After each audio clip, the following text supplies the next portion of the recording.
Hello students, welcome to J Study Center. ଆଜି ପୁରା India unlock part 2 ରେ enter କରିଲା ବଟ୍ ଆମର ଏଜୁକେଶନାଲ ଇନଷ୍ଟିଟ୍ୟୁସନ୍ସ ଏବେ ବି ଖୋଲି ନାହିଁ କି କେବେ ଖୋଲିବ ଆମେ ଜାଣି ନାହୁଁ ବଟ୍ ସବୁ plus two second year students को ପାଇଁ ନିହାତି ଜରୁରୀ ପାଠ ପଢିବା କାହିଁକିନା ନେକ୍ସଟ ଇୟର ଅନ୍ 2021 କେବେ ପାଠ ପଢା ହବ କେବେ ପରୀକ୍ଷା ହବ ଆମେ ଏବେ ଯାଏ ଜାଣି ନାହୁଁ ମାତ୍ର ନେକ୍ସଟ ମାର୍ଚ୍ଚ ଯାଏ ଆମକୁ ନିଶ୍ଚୟ ପରୀକ୍ଷା ଦେବାର ଅଛି ବୋଲି ଆମେ ମାଇଣ୍ଡରେ ଫୋକସ୍ କରି ସାରିଛୁ କାହିଁକିନା ଆମର ପ୍ରତିବର୍ଷ ମାର୍ଚ୍ଚରେ ହିଁ ସେକେଣ୍ଡ ଇୟର ବୋର୍ଡ ଏକ୍ସାମ ଗୁଡ଼ିକ ହୋଇଥାଏ ସୋ ଆମେ ଏଇଠି ଭିଡିଓ ଆଣିବାର ନିର୍ଦ୍ଦେଶ ଏଇଟା ଯେ ଅଲରେଡି ଗଭର୍ଣ୍ଣମେଣ୍ଟ ଅଫ ଓଡ଼ିଶା ନିର୍ଦ୍ଦେଶ ଦେଇ ସାରିଛି ଯେ ଛୁଆଙ୍କର ପାଠ ପଢା ଅନଲାଇନ ସିଷ୍ଟମ୍ସ ରେ କରାଯାଉ କହିକି show let us discuss first about the what is CHSC syllabus in the second year courses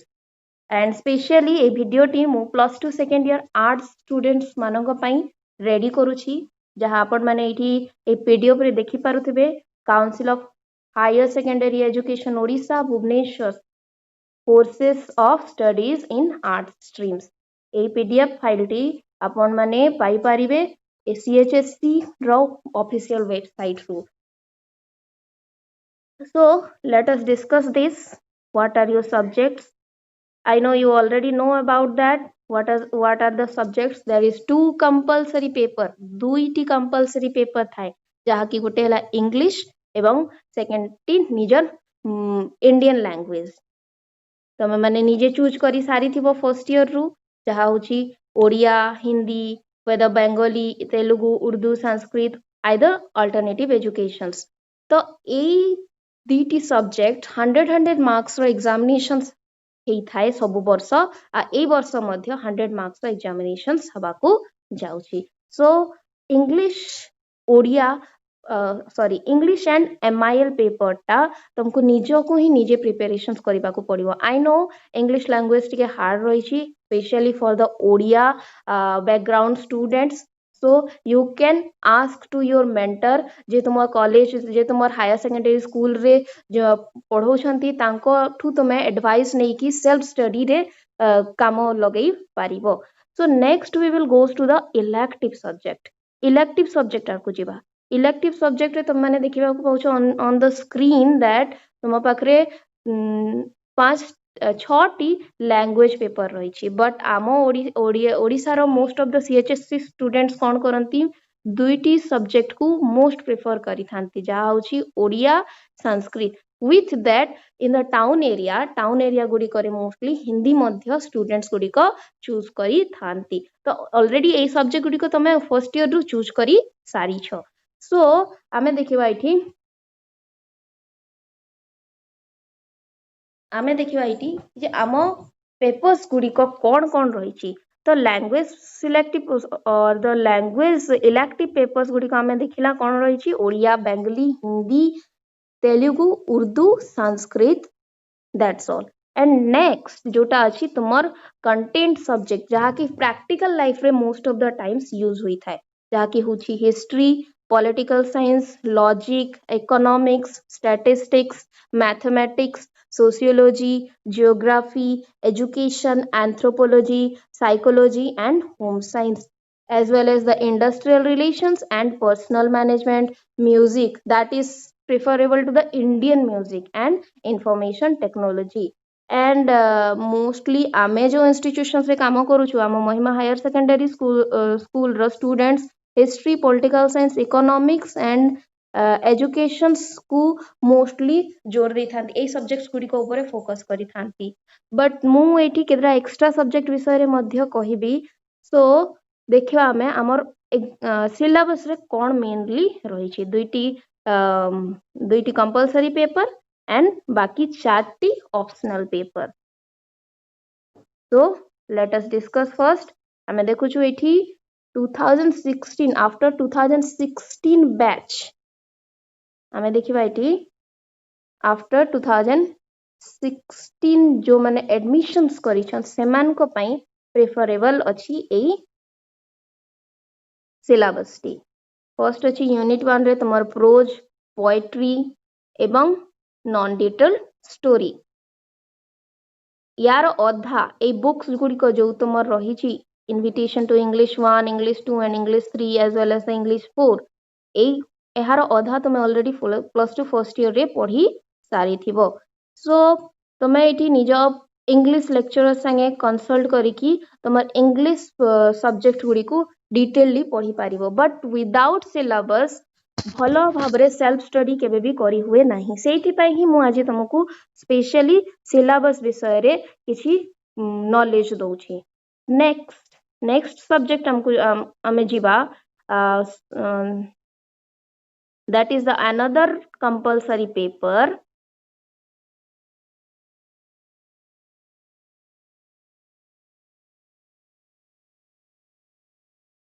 जहा होची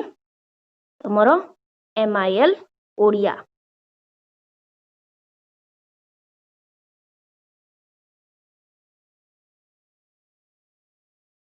आधुनिक भारतीय भाषा बाध्यतामूलक ओडिया द्वितीय वर्ष द्वितीय भाग एथिरे भी 5टी यूनिट रे हमर सिलेबस डिवाइड हेची यूनिट 1 इतिहास माने ओडिया इतिहास विषय रे तमे जानि बापाई पाइबो तापरे स्वाधीन देशर शिक्षा चिंता जहा गोलोक बिहारी धळंक द्वारा प्रदान करा जाईची जहा गोटे गद्य अटे तापरे हमर अछि पुष्पपुर रे वर्षा वरण कृष्णचंद्र पाणिग्राही द्वारा रचित अटे तापरे तीनी तुंड रे भुवनेश्वर बेहरांक द्वारा तो एठी क्वेश्चंस पैटर्न्स गुडी दिया जाईची जहा होची एही एककरू 5टी 1 नंबर विशिष्ट प्रश्न पड़िबो माने 1 मार्क्स बेस रे 5टी क्वेश्चंस आसीबो पुनी ता सहित प्रत्येक प्रश्न पई 4टी लेखाए संभाव्य उत्तर दिया जिवो जेमति कि मैट्रिकुलेशंस एग्जामिनेशंस रे तमे माने 4टी मल्टीपल चॉइस देखि थाओ एठी मध्य ए क्वेश्चंस रे फर्स्ट 5टी क्वेश्चंस रे सही भली 4टी मल्टीपल चॉइस दिया जिवो जहार फुल मार्क्स रहइबो 5 तापरे हमें देखिबा 4टी 1 नंबर विशिष्ट प्रश्न पड़िबो जहा कि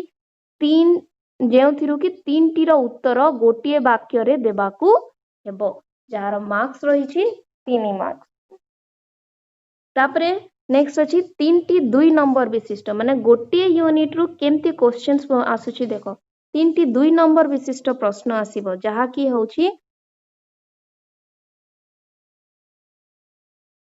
दुईटी वाक्य रे तुमको उत्तर देबाकू पड़िबो जहार मूल्य रहिबो 4 मार्क बा 4 नंबर ता सहित दुईटी दीर्घ उत्तर मूलक प्रश्न पड़िबो जहा कि सॉरी दुईटी 3 नंबर विशिष्ट प्रश्न पड़िबो जहा कि गोटिए प्रश्न को 30टी शब्द मध्य रे तुमको लिखिबाकू हबो जहार मार्क्स रहिछि 3 नंबर माने गोटे क्वेश्चन रो मार्क्स रहिछि 3 मार्क्स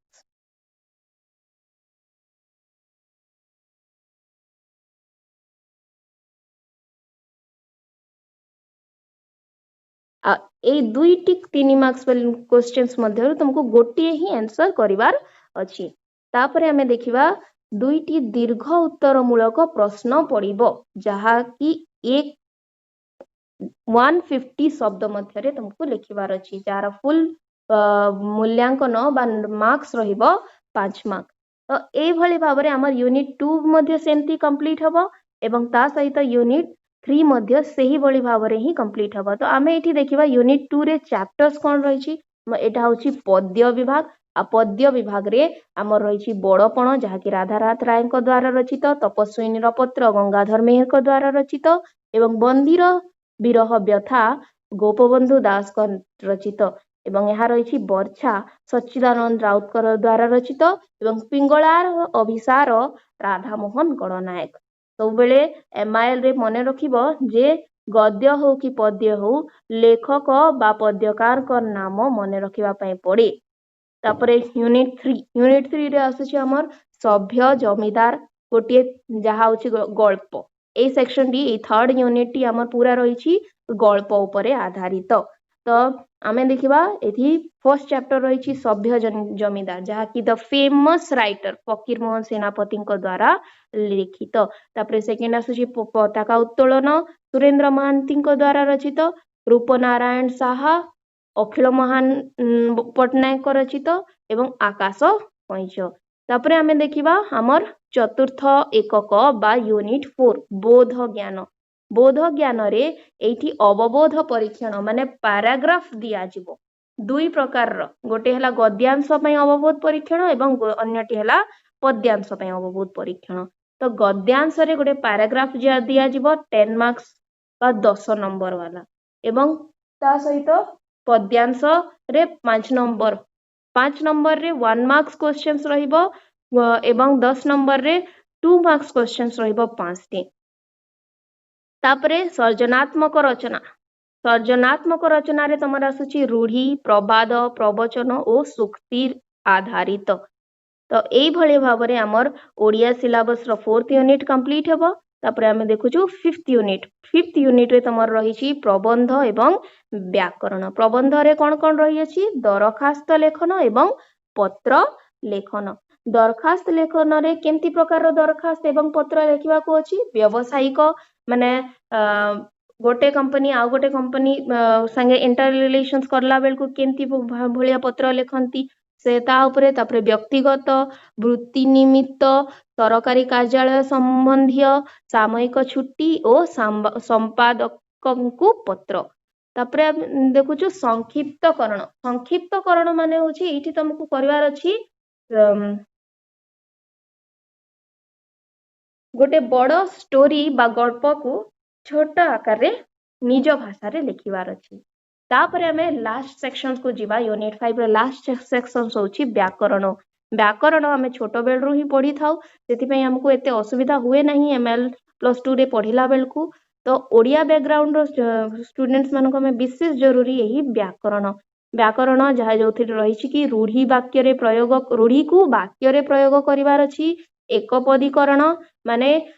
गोटिए शब्द रे ही वर्णना करिवार अछि गोटे जिंस को एवं समचारित भिन्नर्थ बोधक शब्द तापरे विपरीत अर्थबोधक शब्द एवं भ्रम संशोधन। आ विशेष करी एठी लेखा जाइछि दरखास्त एवं पत्र लेखन रु दुईटी प्रश्न आसीबो जेउथिरु कि तुमको गोटिए ही करिवार अछि जहार मूल्य रहिछि 5 नंबर माने 5 मार्क्स रो सेटा रहिबो। तापरे हमें देखिबा गद्य अनुच्छेद मध्य 5 मार्क रो रहिबो।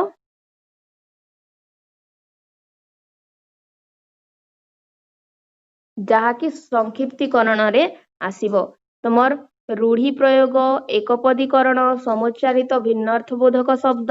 विपरीत अर्थबोधक शब्द एवं भ्रम संशोधन रु 4टी लेखाए माने गोटिए टॉपिक रु 4टी लेखाए शब्द प्रश्न आसीबो सेथिरु 2टी लेखाए प्रश्न रो उत्तर तुमको देबाको अछि। ए भली भाबरे हमें देखिलु हमर ओडिया मीडियम ओडिया एमआईएल रो सिलेबस टी कंप्लीट हला। सो नेक्स्ट आमे जिबा हमर इलेक्टिव सब्जेक्ट्स गुडी का आडकू। आई नो बहुत स्टूडेंट्स ए समस्त जिनस जानी थिबे जो माने कि अप्रैल रु पाठ पढ़ा स्टार्ट करि दैछंती मोस्टली से माने जानी थिबे बट सेल्फ स्टडी पई सिलेबस जानिबा निहाती जरूरी सेथि पई ही मु तम मान को पई आजी एई सिलेबस टी नेकी आसीछि पूरा क्वेश्चन पैटर्न सहित। आ जो माने एबे जाय सेल्फ स्टडी स्टार्ट करी नाहंती से माने भी अति सहज रे ए जिनस देखी आराम से निजर सेल्फ स्टडी स्टार्ट करी परिबे काइना हमर कोरोना पई केबे खोलिबो हमर इंडिया आमे कहि परिबा नहीं केबे हमर स्कूल कॉलेज खोलिबो आमे जानी ना हो। संस्कृत नेक्स्ट इज संस्कृत तार कोर्स स्ट्रक्चर्स मु तुमको बते दोछि। रीडिंग स्किल्स तमर रही 20 मार्क्स रो राइटिंग स्किल्स 40 मार्क्स रो एंड लिटरेरी स्किल्स 40 मार्क्स रो ता सहित टॉपिक्स रे तमर रही drama poetry and grammar and translations. Drama रही 35 मार्क्स रो पोएट्री रही 25 मार्क्स रो एवं ग्रामर रही 20 मार्क्स रो। नेक्स्ट द अदर इलेक्टिव्स जहा कि हमर लाइफ रे मोस्टली यूजेबल रही थाए जहा होची history. It is the first paper जहाँ कि तुम ऑलरेडी पढ़ी सारी फर्स्ट ईयर रे। देन आम जा सेकेंड पेपर आड़ को। सेकेंड पेपर तुम ऑलरेडी देखुव ये हिस्ट्री ऑफ इंडिया लिखाई। हिस्ट्री ऑफ इंडिया कहीं ये टोटाली हिस्ट्री इंडियन हिस्ट्री ऊपर ही आधारित। फर्स्ट ईयर तुम वर्ल्ड हिस्ट्री माने पृथ्वीर इतिहास पढ़िल, मात्र ये तुमको पढ़ार अच्छी भारतर इतिहास। तो से फर्स्ट चैप्टर जहाँ कि 5टी अलग अलग यूनिट डिवाइडेशन करा unit 1 sources of Indian history माने आमर भारतीय इतिहास को जानापी क्यों क्यों उत्स गुड़िक रही archaeological, literary, foreign accounts and archival ये सब सोर्सेस रही उत्स गुड़िक रही जहाँकि आम हिस्ट्री पढ़ला बेले डिटेल्स रे पढ़ा। तापरे second chapter unit 1 second chapter तुम देखुच फाउंडेशंस ऑफ इंडियन कल्चर्स माने आमर भारतीय संस्कृति फाउंडेशंस बा मूलदुआ केमिति प्रकार रे स्थापन होइतिला। सबुठु फर्स्ट मूलदुआ आमर संस्कृति रे स्थापन होइतिला हरप्पन कल्चर्स रु। तापरे आमे एठी देखुवा वैदिक कल्चर्स बा वेद गुड़िक विषय रे स्पेशली ऋग्वेद और ता परवर्ती वेद मानक विषय रे एठी दिया जाइछि। ता सहित आमर 3 नंबर चैप्टर रे आमे देखुछु 1600 महाजनपदक विषय रे 16 महाजनपद विषय रे। तापरे यूनिट 2 रे जिबा आमे यूनिट 2 रे देखुछु religious movements of 6 centuries BC जहाँ कि जैनिज्म एंड बुद्धिज्म विषय रे वर्णना करूची सेमानक टीचिंग्स कंट्रीब्यूशंस सेमानक कंट्रीब्यूशंस कौन रहितला इंडियन कल्चर बा भारतीय संस्कृति उपरे से विषय रे वर्णना करूची। तापरे आमे देखुछु कलिंग वार जहाँ मोस्टली आमर मौर्यन एडमिनिस्ट्रेशंस उपरे रहिछि। तापरे कल्चरल अटेनमेंट्स ऑफ द गुप्त एज कल्चरल अटेनमेंट्स माने गुप्त समय रे गुप्त जुगर संस्कृति केमती रहितला संस्कृति भारतीय सभ्यता उपरे सेमानक संस्कृति केमती भाबरे प्रभाव पकईतला से विषय रे तमे एठी पढिबो। तापरे यूनिट 3 रे आमे देखुछु perceptions of society through the eyes of the travellers माने एठी आमे मेसेज करी 10th सेंचुरी 17th सेंचुरी जाए माने 10तम शताब्दी रु 17तम शताब्दी पर्यंत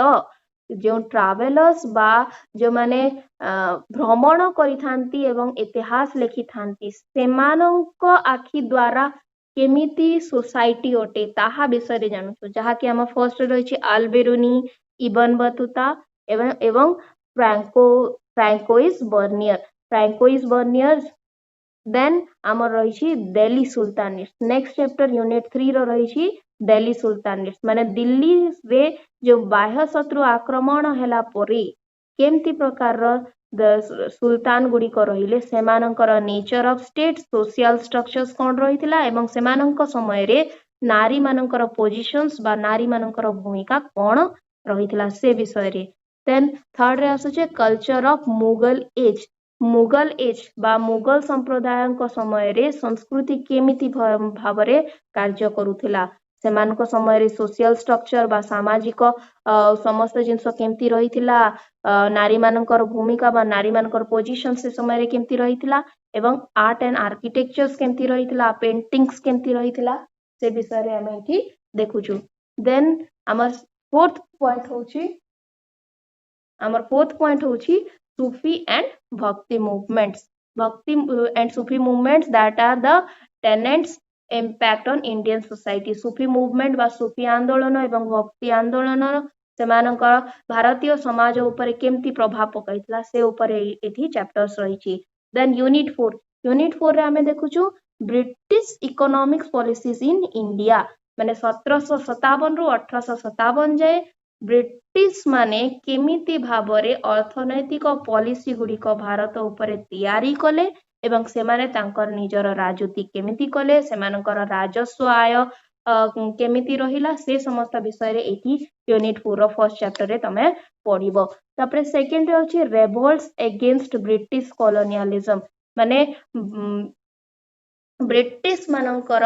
शासन समय रे केमती प्रकार आंदोलन रेवोल्ट्स गुड़िक होइतिला सबुठु प्रथम रे सन्यासी रेबेलियन कहा जाउछि तापरे खोर्धा रेबेलियन कहा जाउछि 1817 तापरे Santhal rebellion then the great Indian revolt of 1857 Mahatma Gandhi. Then third chapter is that Mahatma Gandhi and national struggle for independence. National struggle for independence বা আমার ভারতীয় স্বাধীনতার ସ୍ୱାଧୀନତାର ଯେଉଁ ଆନ୍ଦୋଳନ ଏବଂ ମହାତ୍ମା ଗାନ୍ଧୀଙ୍କ ସ୍ଥାନ ସେଇଠି କ'ଣ ରହିଥିଲା? ମହାତ୍ମା ଗାନ୍ଧୀଙ୍କ ଦ୍ୱାରା କରାଯାଇଥିବା ବିଭିନ୍ନ ପ୍ରକାର ଆନ୍ଦୋଳନ ବିଷୟରେ ଏଇଠି ବର୍ଣ୍ଣନା କରାଯାଇଛି,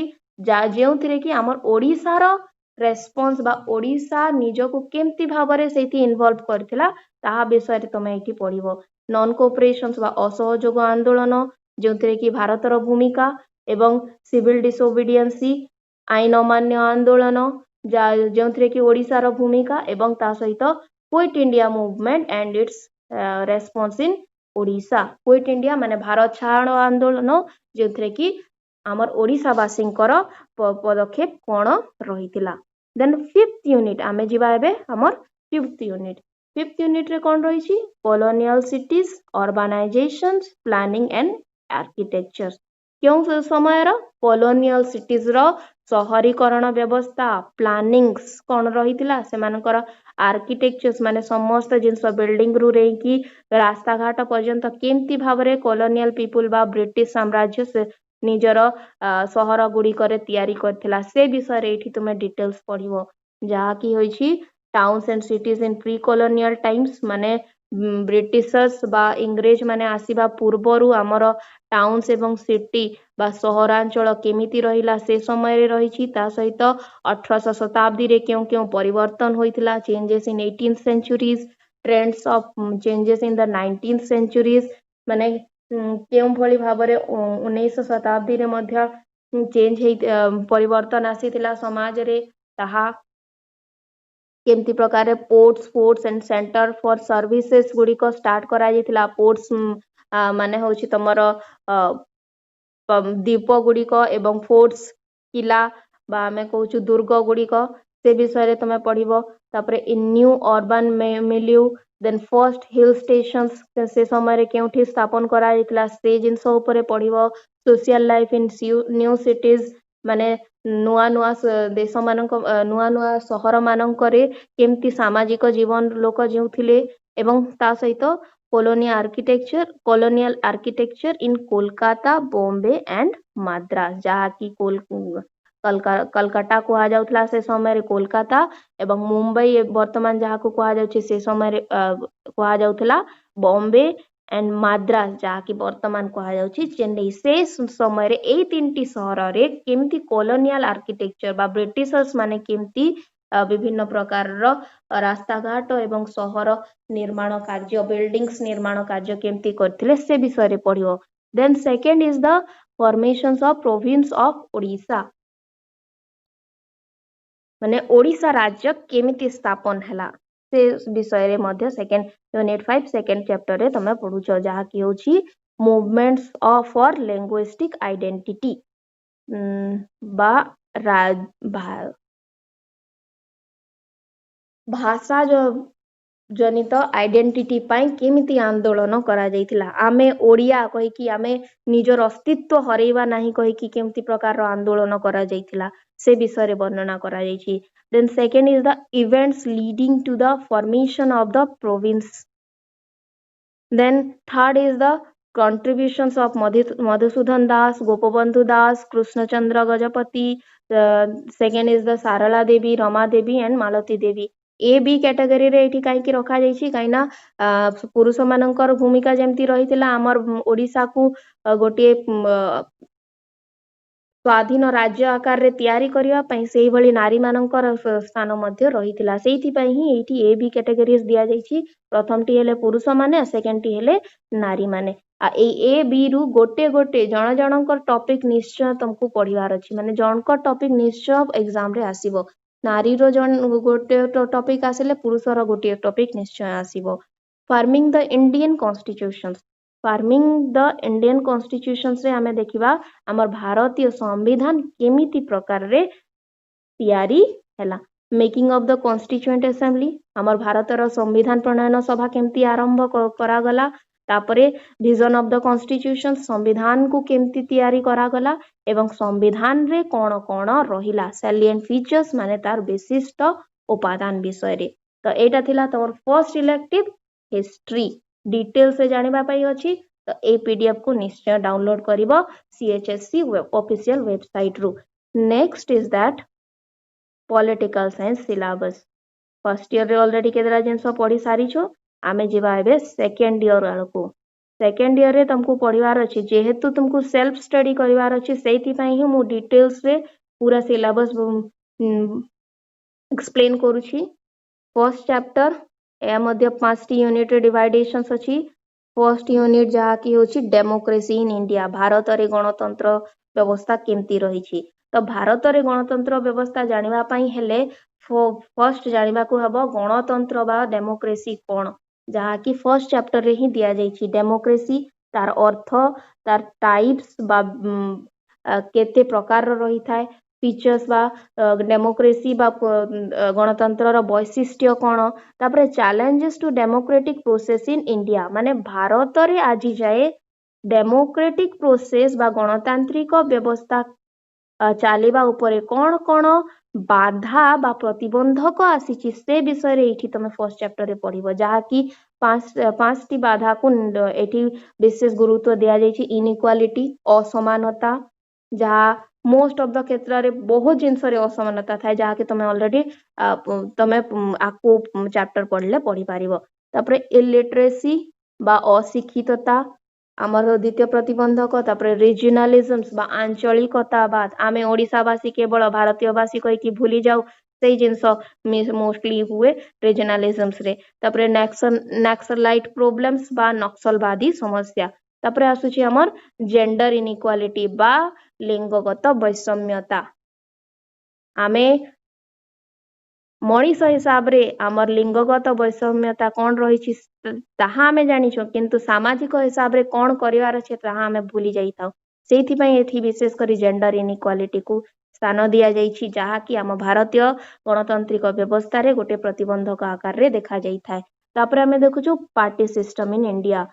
party system in India meanings पढ़िबा माने भारत रे राजनीतिक दल गुड़िक केमती रही ताहा पढ़िबा पूर्वरु आमे पढ़िबा राजनीतिक दल काहाकू कुहा जाय एवं राजनीतिक दल गुड़िक केते प्रकार रही थांती। तापरे आमे जीवा भारत रे दलीय व्यवस्था केमती प्रकार रही एवं भारत रे गोटिए दलर केवल शासन केमिति केते वर्ष जाय होइथिला से विषय रे। तापरे कोलिशन पॉलिटिक्स बा आमे कहूछु मेंटो राजनीति केमती करा जाउछि केबेठू आरंभ होइथिला से विषय रे वर्तमान जाय केमती प्रोसेस रे चाली छी वर्तमान गवर्नमेंट भी कोलिशन पॉलिटिक्स बा मेंटो राजनीति रे चाली छी ना नाही से विषय रे एठी सेकंड चैप्टर रे रही छी। तापरे रीजनल पार्टीज बा आंचलिक दल तापरे आमे दे जाउछु सेकंड यूनिट आडको सेकंड यूनिट रो नेम भी रही छी डेमोक्रेटिक प्रोसेस इन इंडिया बा भारतीय गणतांत्रिक व्यवस्था कहि कि आमे कहूछु बा भारत रे गणतांत्रिक व्यवस्था जहा कि आमे एठी सेकंड यूनिट फर्स्ट चैप्टर देखुछु federalism in India federalism in India रे भारत रो फेडरलिज्म रे फीचर्स को कोन रही छी केंद्र एवं राज्य सेंटर स्टेट रिलेशंस माने केंद्र सरकार एवं राज्य सरकार मध्य रे संपर्क कोन रही छी ता सहित एई फेडरलिज्म रे बा संघीय व्यवस्था रे वर्तमान केउ प्रकार रो कार्य एवं शासन चालुछि ताहा हमें ए विषय ए चैप्टर रे देखिबा। मोस्टली ए चैप्टर पढ़ला बेलकू तमे गोटे जिंस मने रखिबो वर्तमान सोसाइटी रे केंद्र और राज्य मानक मध्य रे केमती भाबरे संपर्क रही छी काइना एठी बुक से रिसेंट ट्रेंड्स देछि रिसेंट ट्रेंड्स माने बही रे जहा रिसेंट ट्रेंड्स अछि ताहा न मात्र तमे न्यूज रे देखुछो राज्य सरकार आ केंद्र सरकार मध्य रे केउ केउ कार्य रे केउ केउ पदक्षेप केमती नबार अछि ताहा तमे मोस्टली एठी फोकस करिवो। तापरे आसुची local governance in India local governance in India रे आमे देखुछु जहा कि कहा जाउची भारत रे स्थानीय सरकार दुई प्रकार रो जहा कि रूरल एवं अर्बन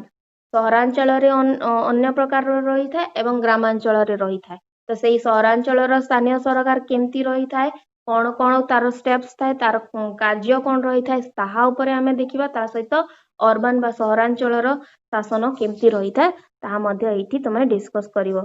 तापरे हमर सेकंड थर्ड यूनिट हो थर्ड यूनिट रे हमर आसुची democratic process in India part 2 जो थरे होची चैलेंजेस टू नेशन बिल्डिंग माने भारतीय जाति बा नेशंस राष्ट्र गठन पाई आमर कौन कौन प्रतिबंधक बा चैलेंजेस आसीची तो चैलेंजेस जानिबा पूर्वरु हमको प्रथम रे मीनिंग जानिबा पई होइथाय सेति पई एठी प्रथम रे रखाई छि मीनिंग बा अर्थ कोन नेशन बिल्डिंग रो अर्थ कोन राष्ट्र गठन रो अर्थ कोन तापरे कम्युनलिज्म्स प्रतिबंधक प्रथम प्रतिबंधक होची कोन सांप्रदायिकता बा कम्युनलिज्म्स कास्टिज्म्स जातिवाद रिजनलिज्म्स आंचलिकतावाद आमर राष्ट्र गठन रे प्रतिबंधक टेररिज्म्स ए चार्टी होची विशेष प्रतिबंधक आमर राष्ट्र गठन रे और रेमेडीज एठी देछि रेमेडीज रो अर्थ हला कि जे एई सब प्रतिबंधक गुडी को केमिति दूर करि परिबा से विषय रे केतेक प्लानिंग्स तापरे यूनिट 3 सेकंड चैप्टर तुम माने देखुछो मोस्टली रिसेंट ट्रेंड्स जाकी होची contemporary issues in Indian politics वर्तमान समसामयिक परिस्थिति रे भारतीय राजनीति केमिति भावरे चालुछि जेथे कि तुम माने पढ़ी पारिबो पॉपुलर मूवमेंट्स माने लोक जानी थिबा बहुत पॉपुलर हेतिबा लोक विशेष परिमाण रे जानी थिबा आंदोलन गुड़िक जहा कि आमे देखुछु प्रथम रे रहिछि नारी आंदोलन जहा कि हमर भारतीय स्वाधीनता पूर्वरु रहिथिला वर्तमान जाय रही अछि एनवायरमेंट प्रोटेक्शंस मूवमेंट बा हमर जलवायु को सुरक्षा करिया पाई जो आंदोलन तापरे डेवलपमेंट डिस्प्लेसमेंट मूवमेंट विभिन्न स्थान रे विभिन्न प्रकार विकास जनित कार्य करिया पे सरकार लोकन को जो निज घर रु हटै अन्य स्थान को प्रस्थान करै थांती सेही जिंस ताहा द्वारा रिजल्ट कोन आसीता ता फल रे खराब परिस्थिति जोगु केउ माने आंदोलन करि थांती वर्तमान जाय केउ माने आंदोलन करि छंती से विषय रे होची ए डेवलपमेंट डिस्प्लेसमेंट मूवमेंट्स तापरे हमर यूनिट 4 और यूनिट 5 पॉलिटिकल साइंस सब बेले मने रखिबो अदर टॉपिक्स अछि यूनिट 1 2 3 तमे एबे जाय देखिलो केवल इंडिया पई पढुथिलो किंतु एबे तमे पढिबो इंडिया इन वर्ल्ड पॉलिटिक्स माने भारत ताहा पुनी काहा सहित सामंजस्य रहिबो संपूर्ण पृथ्वीर राजनीति सहित सामंजस्य तार कोन रहिछि तो सबुठु फर्स्ट यूनिट 4 रो चैप्टर 1 होछि इंडियन फॉरेन पॉलिसी भारत रो वैदेशिक नीति तार बेसिक्स कोन रहिछि तार मूलदुआ तार फीचर्स बा वैशिष्ट्य कोन अछि एवं भारत एवं तार पड़ोसी राज्य मान को सहित संपर्क कोन अछि से विषय रे तमे एठी बेसी देखिया पई पाइबो विशेष करी हमर दुईटी मेन पड़ोसी राज्य अछंती चाइना एवं पाकिस्तान से दुईटी राष्ट्र छड़ा कौनसी अन्य राष्ट्र विषय रे तमे पढ़िबो नाही then second topic of the unit 4 is that international organisations बा आमे कहूछु आंतर्जातिक संगठन गुड़िक संपूर्ण पृथ्वी रे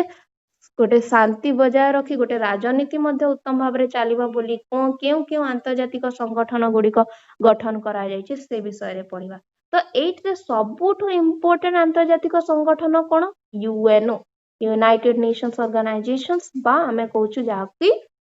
मिलित जाति संघ से मिलित जाति संघर इम्पोर्टेंट तीनोटी ऑर्गन विषय रे तमे पढ़िबो साधारण सभा बा जनरल असेंबली विषय रे सिक्योरिटी काउंसिल विषय रे इंटरनेशनल कोर्ट ऑफ जस्टिस ए तीनटी अंग विषय रे तमे मिलित जाति संघर पढ़िबो सिक्योरिटी काउंसिल बा सुरक्षा परिषद जहा को कुआ जाय इंटरनेशनल कोर्ट ऑफ जस्टिस बा आंतर्जातिक न्यायालय जहा को कुआ जाय एवं ता सहित मिलित जाति संघरे क्यों क्यों प्रकार रो संस्करण बा संस्कार आनिबा कथा से विषय रे तमे ए सिलेबस रे पढ़िबो तापरे आमे देखिबा India's position in UN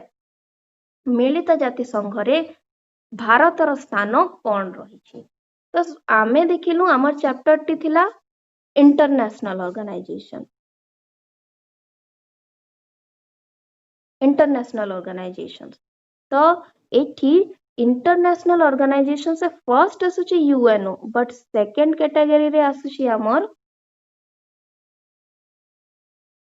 international economic organisations मध्य जो कि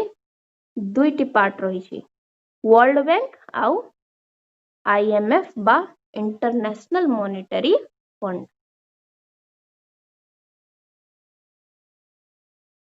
तापरे आमे जिबा यूनिट 4। यूनिट 4 कौन लिखा है इश्यूज इन इंटरनेशनल पॉलिटिक्स अंतर्जातीय राजनीति रे कौन कौन कार्य आज जाए होइछि से विषय रे आमे पढ़िया। Changing dimensions of security in contemporary world बा समसामयिक पृथ्वी रे सुरक्षार विभिन्न क्षेत्र विषय रे आमे पढ़िबा जहा कि परिवर्तनशील अटे। Traditional security concerns non traditional security concerns पारंपरिक सिक्योरिटी विषय रे एवं नॉन अणपारंपरिक सिक्योरिटी केमती रही। तापरे last unit it is the environment and natural resources.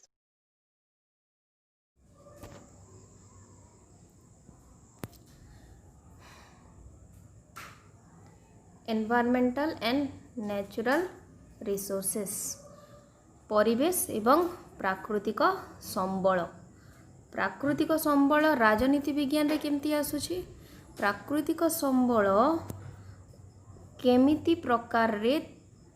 वर्तमान रो प्राकृतिक संबल गुडी को भारत रे प्रयोग करा जाउची से विषय रे आमे विशेष करी ए चैप्टर रे पढिबा। ए चैप्टर रे तमर मेन टॉपिक्स कोन रहबो ग्लोबल एनवायरनमेंट कंसर्न्स बा संपूर्ण पृथ्वी रे परिवेश केमिति प्रकार रे रही से विषय रे एवं ता सहित नेक्स्ट होची तुम डेवलपमेंट एंड एनवायरनमेंट माने विकास क्षेत्र रे विकास केमिति भाव रे परिवेश को इन्फ्लुएंस करूची माने तार प्रभाव पकौ अछि। तापरे हमें देखुछु ग्लोबल वार्मिंग जहा कि परिवेश प्रदूषण द्वारा विशेष करी होई था ग्लोबल वार्मिंग एवं क्लाइमेट चेंज। ग्लोबल वार्मिंग जहा को कहा जाय ओडिया रे विश्व तापमात्रा वृद्धि एवं second topic is climate change बा आमे कहूछु ताकू ऋतु परिवर्तन माने समय अनुसार ऋतु परिवर्तन हुए माने असमय रे ऋतुर परिवर्तन हेबा। तापरे हमर नेक्स्ट सब्जेक्ट रही छी मोस्टली स्टूडेंट्स प्रिफरेबल करंती जोटा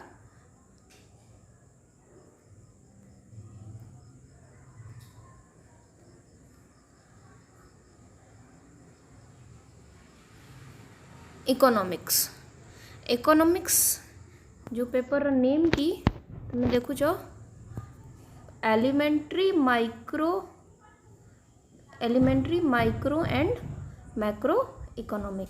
इटी elementary micro and macro economics कहीं कहगला कहीं यहाँ बेसिक्स माइक्रो इकोनॉमिक्स और मैक्रो इकोनॉमिक्स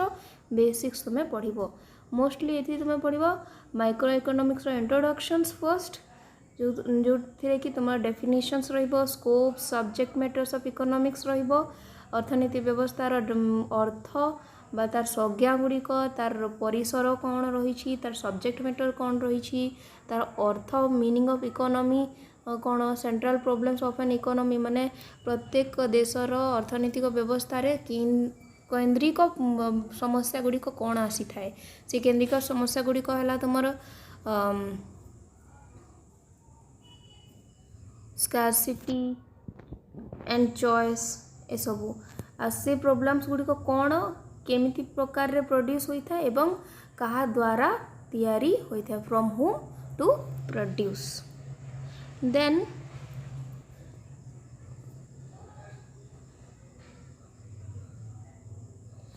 आमे जीवा सेकेंड चैप्टर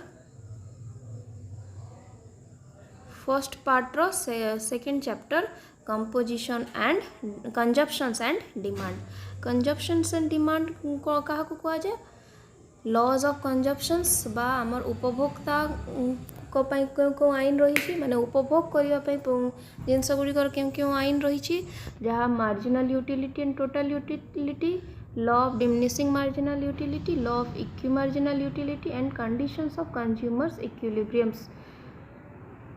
तपर डिमांड उपभोगर नियम पढ़ला परे आम पढ़ुचु डिमांड बा पब्लिक कौन चाहती लोक मैंने कौन चाहती मार्केट रे मोस्टली इकोनॉमिक मार्केट रे तार अर्थ डिमांड रो अर्थ कौन रही तार डिटर्मिनेंट्स कौन रही इंडिविजुअल को डिमांड कौन रही एवं मार्केट डिमांड कौन रही demand schedule and demand curve विषय जोटा कि तुम ग्राफ पेपर्स रे तुम रेडी रहिबो से सब जिनस ऊपर तुम्हें फोकस करिवो तापर हमें देखिबा प्राइस इलास्टिसिटी ऑफ डिमांड तापर थर्ड चैप्टर अछि तुम प्रोडक्शंस फोर्थ रे अछि cost revenue and supply Odia book रे यार ओडिया एवं इंग्लिश नेम बोथ देता है से तुम बुक देखले ही बुझी पार नबो तापर मार्केट देन पार्ट बी जोटा कि मैक्रो इकोनॉमिक्स फर्स्ट पार्ट कौन थिला माइक्रो इकोनॉमिक्स फर्स्ट पार्ट रे तुम रही थिला micro economics but second part रे तुम देखुच तुम रही मैक्रो इकोनॉमिक्स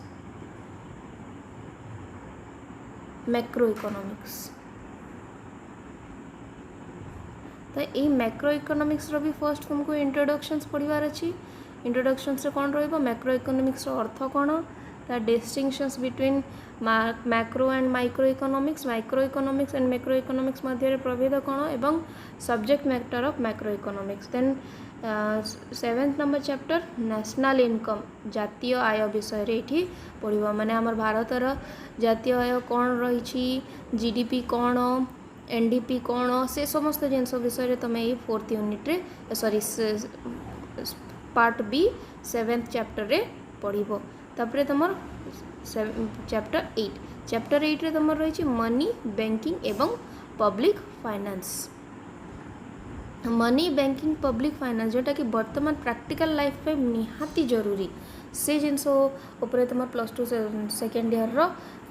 इकोनॉमिक्स रो चैप्टर आधारित अटे सो हियर तुम मैंने पढ़ाई चाहूच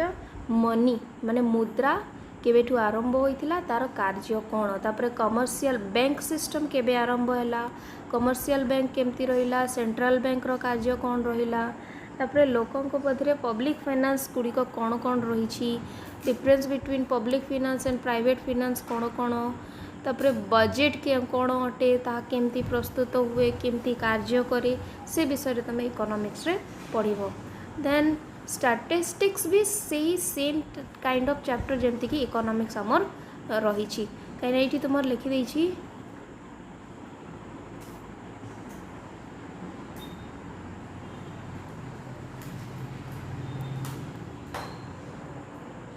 मोस्टली बहुत छुआ नियंतिनी आर्ट सब्जेक्ट नेला बेलू स्टैटिस्टिक्स बट तथापि मु डिटेल्स कहबी बट टिके रिव्यू कर दूची basic mathematics probability theory and probability theory 2 statistical methods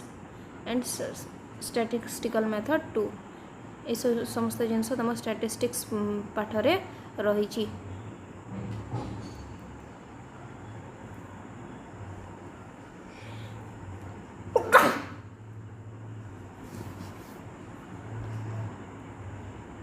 then our next topic next elective subject रहुची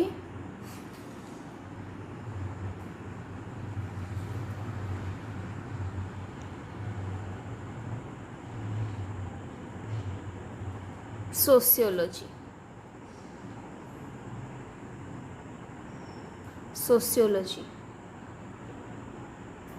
sociology most of the area रे टाउन विशेषकर टाउन एरिया गुड़ी करे बहुत छुआ पढ़ी था से मुझे यार रिव्यू टिके कर दूची पेपर 1 जहाँ कि से मैंने फर्स्ट ईयर रे पढ़ी थे आमर मेनली लोकल एरिया नहीं टॉपिकटा बट बहुत कॉलेजेस गुड़ी करे बहुत हायर सेकेंडरी स्कूल्स गुड़ी करे यही सब्जेक्ट विषय शुणी तो पेपर 2 रे आमे पढ़ुछु इंडियन सोसाइटी विषय रे इंडियन सोसाइटी रे समाज सोशियोलॉजी कौन से विषय में पढ़ुछु introduction to Indian society first chapter unit 1 तुम रही introduction to Indian society compositions of Indian society माने भारतीय समाज केमिति भाव में तैयारी होईछि तार डेमोग्राफिक कौन माने जनसंख्या केमिति प्रकार तार जियोग्राफिकल एरिया केते तार रेशियल्स माने तार विभिन्न प्रकार ग्रुप्स बा रेसेस केमती रही लिंग्विस्टिक सोसाइटी तार कौन भाषागत समाज कौन रही रिलीजियस समाज कौन रही ट्राइबल समाज केमती रही ता सहित यूनिटी एंड डाइवर्सिटी यूनिट माने भारतर विविधतार तार एकता केमिति प्रदान करा जायछि से विषय तुम यूनिट 1 रे पढ़ुछ तापर सेकेंड यूनिट रोची unit Indian social structures firstly होची कास्ट सिस्टम्स तापर से कास्ट सिस्टम्स मीनिंग कौन तार characteristics functions dysfunctions recent changes से कौन रही पुणी कास्ट एवं क्लास कौन रही हिंदू जॉइंट फैमिली केमती रही थांती तार मेरिट्स कौन था डिमेरिट्स कौन था से रिसेंटली कौन कौन चेंजेस रही विलेज कम्युनिटी कौन रही माने गाँव संप्रदाय गुड़िक केमती थाए गाँव माहौल गाँव समाज केमिति थाए से विषय तापर यूनिट 3 रे the challenges of Indian cultural diversities माने भारतर वैविध्यपूर्ण संस्कृति मध्य चैलेंजेस बा प्रतिबंधक बा प्रोब्लेम्स गुड़िक कौन आसे से विषय जोटा कि तुम पॉलिटिकल साइंस रे भी 4 टॉपिक पढ़ीच पढ़ापी जाऊछ जहाँकि हूँ कम्युनलिज्म रीजनलिज्म कास्टिज्म टेररिज्म तापर सोशल इनइक्वालिटी 4th यूनिट रे अच्छी तापर एक्सक्लूशंस एंड मूवमेंट्स गुड़िक कास्ट एवं social inequality class and social inequality marginalised classes तापर कॉन्स्टिट्यूशनल सेफगार्ड्स माने कॉन्स्टिट्यूशंस द्वारा ये समस्त जिनस कौन कौन सेफगार्ड्स बा सुरक्षा पद्धति नि से गुड़िक ट्राइबल मूवमेंट्स केमती प्रकार होइथिला आम भारत रे कि कौन होउछि ट्राइबल मूवमेंट्स पर पीजेंट्स मूवमेंट्स केमती होइथिला हिस्ट्री रे एवं वर्तमान कौन चली तापर 5th यूनिट रे पढ़ुछ change and development in India माने वर्तमान भारत रे परिवर्तन कौन आसी एवं डेवलपमेंट विकास कौन होइछि इंडस्ट्रियलाइजेशन से विकास कौन रही तार प्रभाव केमती पड़ुछि अर्बानाइजेशन से तार विकास कौन रही तार प्रभाव भारतीय संस्कृति उपर केमती पड़ुछि मॉडर्नाइजेशन कौन रही ग्लोबलाइजेशन कौन रही से समस्त जिन तुम सोशियोलॉजी नहीं स्टूडेंट्स मोस्टली पढ़े तापर आमे देखिबा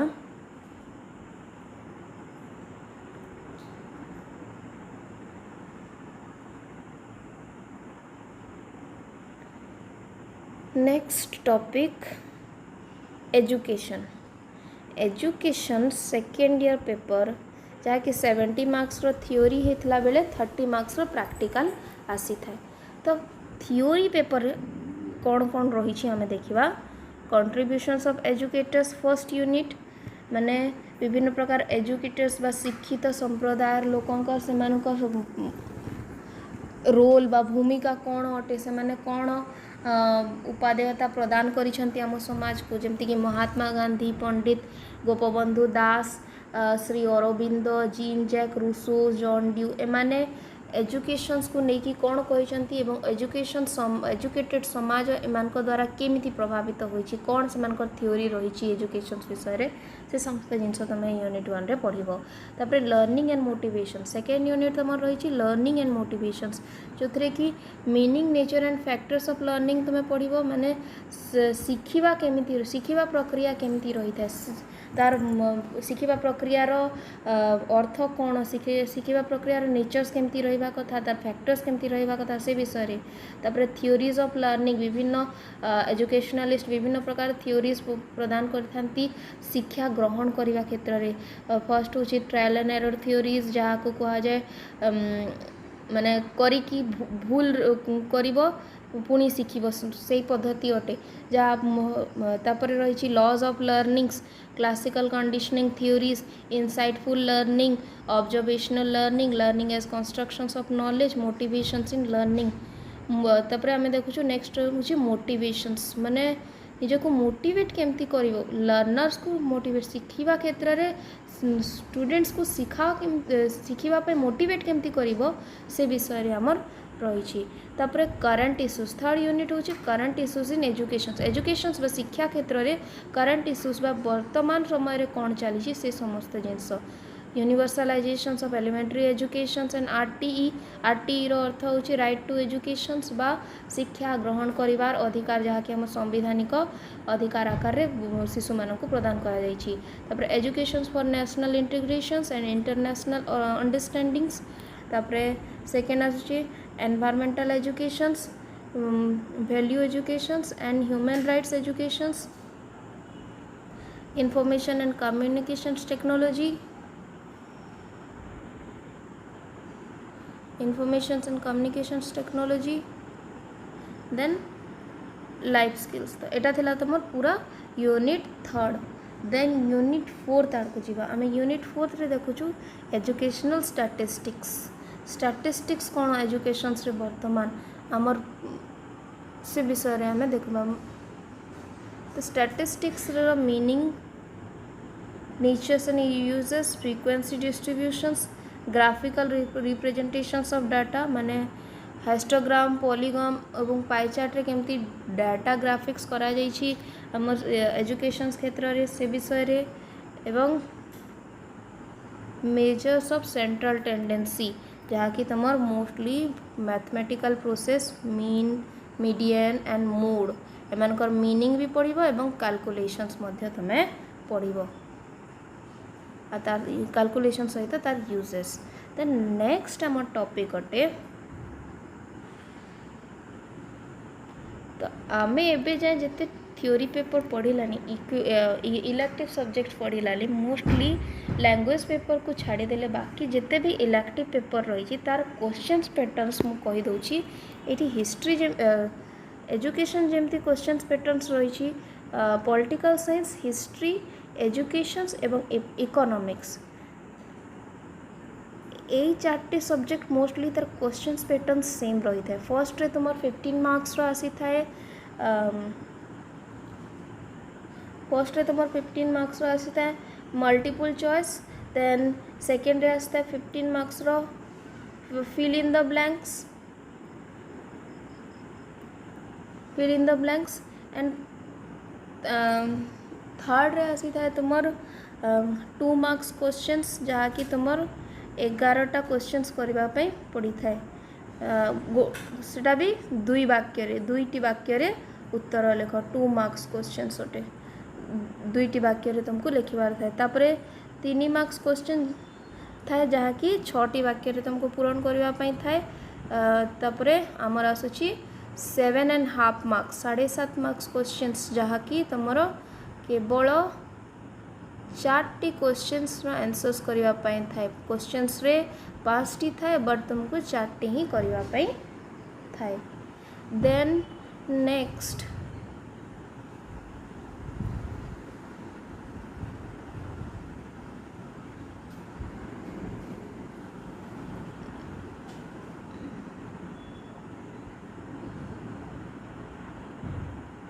एंथ्रोपोलॉजी विषय रे मु बेसी कहू ना कहीं एंथ्रोपोलॉजी सब्जेक्ट्स मोस्टली आमर पश्चिम ओडिशा एरिया रे नो नहांती छुआ आउ lectures Madhya available सेतिकी नहांती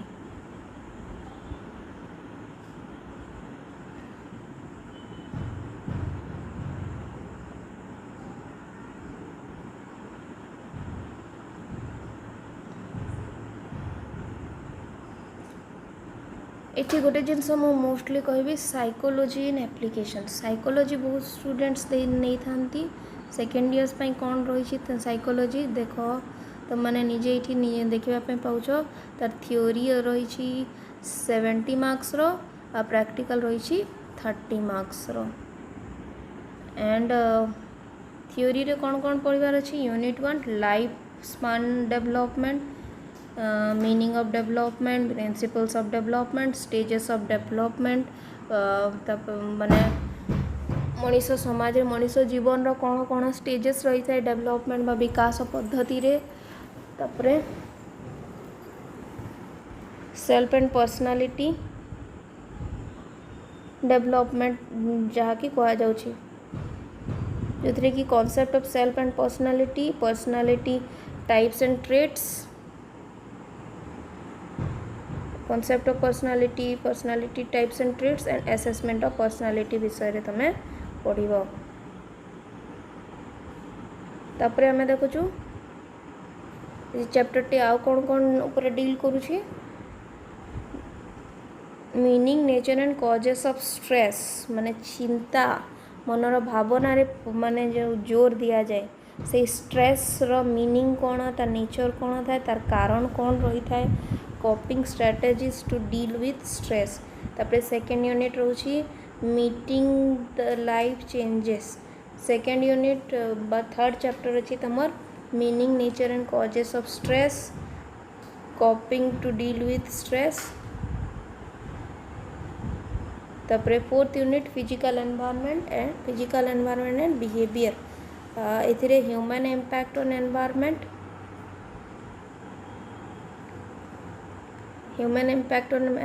and impact of environment on human माने मनीषर प्रभाव परिवेश उपर केमती पड़ुछि एवं परिवेशर प्रभाव मनीषर बिहेवियर उपरे बा मनीषर व्यवहार उपरे केमती पड़ुछि से विषय रे पढ़िबो। तापर यूनिट थर्ड रे group process and leadership groups कौन रही थाए केमती प्रकार रही थाए केमती तैयारी करा जाए लीडरशिप कौन तार कार्य कौन लीडरशिप रो स्टाइल्स ऑफ लीडरशिप कौन। तापर 6 नंबर चैप्टर रे counselling processes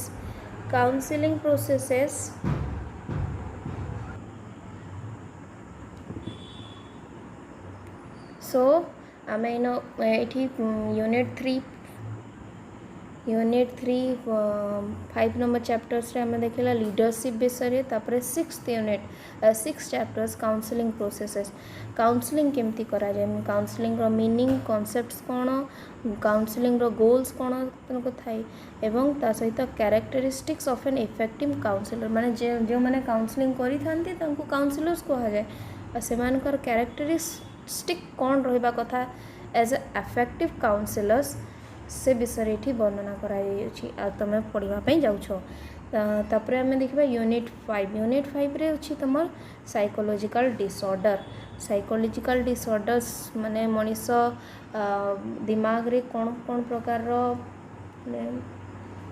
damage systems mental damage systems कौन रही माने मनीष केबे केबे को जिनस भूल जो करिथा तार दिमागी संतुलन खराब थिले के भूल जो करिथा से विषय आम एठी पढ़िबा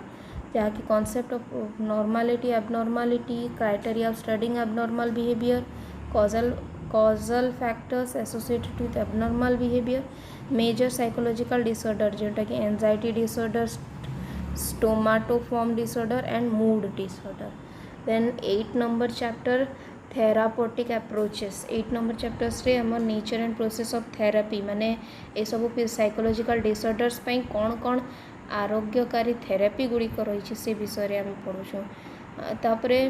टाइप्स ऑफ थेरापी क्यों क्यों प्रकार थेरापी रही है psychotherapy behaviour therapy cognitive therapy biomedical therapy. Then unit 5 statistics in psychology रे स्टैटिस्टिक्स रो कौन भूमिका रही। 9th number chapter frequency distributions and measures of central tendency जोटा कि तुम एजुकेशन थ्योरी रे भी तुम पढ़ुछ computations and uses of mean median and mode से ही सेम जिनस मात्र टिके अलगा करी इट इज साइकोलॉजी रे भी तुम मैंने पढ़। सो स्टूडेंट्स आमर सिलेबस डिस्कशंस वर्तमान एबे जाए एतिकी रे रहिला जहाँ को जदि किछि एक्स्ट्रा जानिबार अछि से माने कमेंट बॉक्स रे कमेंट करदेव तापर मु नेक्स्ट वीडियो रेडी करी जदि तुम इच्छा अच्छे आ जदि तुम आपको निजे यही सिलेबस पैटर्न अनुसार ही पढ़ापी चाहूच तो CHSC रो ऑफिशियल वेबसाइट रू 2019-20 रो सिलेबस आइदर 20-21 रो सिलेबस भी बोधे अवेलेबल हो सारी तुम्हें सर्च करिकी ताहा पाई नब एवं निजर पाठ पढ़ा भल भाव कर आमे जानिछु वर्तमान लॉकडाउन सिचुएशंस रही कोरोना वायरस पई बट आमर पाठ पढ़ा और जीवन को अग्रगति करिवार आमर निहाती जरूरी so students keep stay in home and keep educated good bye.